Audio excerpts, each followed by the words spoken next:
wéy leen di gën a abonné ci chaîne YouTube bii di Syndicalisme TV, la télévision du moment bi leen di jox mboolem xibaar yu wér te wóor ci à temps réel. dal leen ak jàmm. état du Sénégal la mu bëgg moo di ab année scolaire boo xamante ni si dina mucc ayib te du am benn jafe-jafe. loolee tax yéenekaay bi Sud Quotidien nee na fanweeri mesures yoo xamante ni si jël nañ ko ngir année scolaire boobee nu mun koo amal te du xamante ni si du am benn jafe-jafe. ubbil yéenekaay bi état bi moo ngi avancé ay pion ndànk-ndànk. gouvernement boobee la mu bëgg mooy année scolaire boo xamante ni si dara du ci am benn jafe-jafe. amoon nañ ci aw waxtaan woo xamante ni si daanu ko yaatal nag jiital ko moom premier ministre nag ngir wàccaay ubbiteefu école yooyu nekk mu bañ a am benn jafe-jafe. yéenekaay ne Sonko moo ngi indi nag li nga xamante ni si moo di ay droit dans ses bottes noonu la ko yéenekaay bi xëy fa saleem ci ubbiteefu école yooyu. yéenekaay bi ne interdiction de certains ports vestimentaires dans les écoles privées catholiques. Ousmane Sonko fa muy joggoon bàyyiwu ko fa la mu bëgg rek moo di fi ñu ñu tollale ñëpp nag ci li nga xamante ni si moo di ci l'école bi. gannaaw l'école bi élection législative yi nag yéenekaay bi ne fi ñu toll nii gaañ a foowuñ de opposition bi nag moo ngay gën a gonflé di yokku nag ngir sóobu ci combat bi. yéenekaay bi ne putsch électoral nag du pouvoir de Pastef atel la nag passé na 70 à plus de 110 partis ak mouvement yoo xamante ni si ñoom ñoo booloo la ñu bëgg rek mooy jàkkaarloo ak parti bi fi nekk nag di nguurug Ousmane Sonko ak Diomaye ab rassemblement nag nee na daanu ko amal niki 27 septembre prochain foofee ca place de l'Obélisque. yéenekaay bi ne gaañu foowuñ de jàkkaarloo nag Ousmane Sonko ak Diomaye de ndax jàpp nañ ne réew mi fa ñu jëmee ak ñoom du fa sax te bëgg nañ nag fi ñu toll nii élection yi nga xamante ni fa lañu jëm ñoom ñu mun fa am majorité boo xamante ni dina diis gann. Vox Populi nee na nag opposition bi teg na dëggantaan pression régime bi fi ne 110 partis ak mouvement yoo xamante ni si ñoo boolu atel boobu dal dee accuser pouvoir bi ni préparé ab putsch électoral. yéenekaay bi ne fi ñu toll nii coow la jeex na ngoyo ngoy dépp dootam fi ñu toll nii nag daanaka kenn xamatul nag fooy taxaw de ndax yéenekaay bi ne na amatul nag lu ñuy xaarandi ndax fi ñu toll nii nag nguur gi fi ne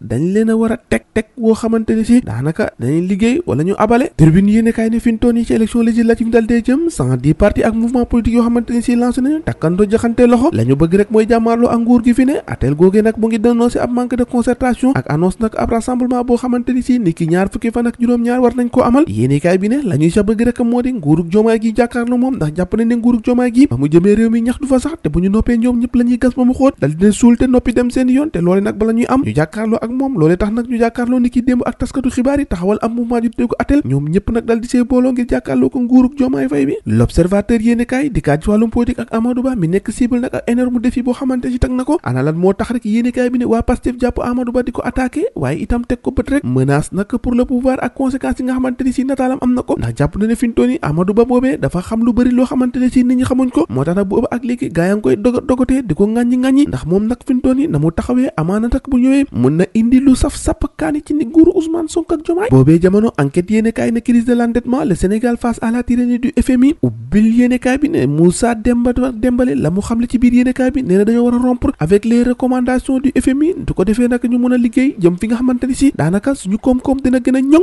Le Quotidien yéenekaay di kaat ci wàllum njàng ak njàngale bi ak wàccaay ubbiteef bi nag état bi nag tegaat na voile bi ministre de l'éducation nationale nee na nag dañu war a soumettre ab arrêt boo xamante ni si dafay conforme ak règle intérieure yi établissement ak constitution bi ndax gaañi nag fañ tegoon seen tànk ngir école bi ñu mën a yemale ñëpp waaye itam bañ ci tere ay gone di muuru loolee nag yéenekaay bi ne fi ñu toll nii état bi nag fa mu tegoon tànkam ba léegi jóge ko fa. Le Soleil yéenekaay di kaat nag ci mbir mi nga xamante ni si mooy direction des affaires religieuses relation entre état et pouvoir spirituel yéenekaay bi ne Ndiassane moom rafet na bu baax doxalin bi nga xamante ni si moom président de la république mu ngi koy doxal ni ki démb la fa demoon ngir rek amal waajtaayu ziyaara ak la sax gàmmu gi nga xamante ni ñoom ñu ngi koy waajal jaaraama ngooke mbir maa ngoog ñoo ko déggandoo jaa ngeen jëf ba ëllëg.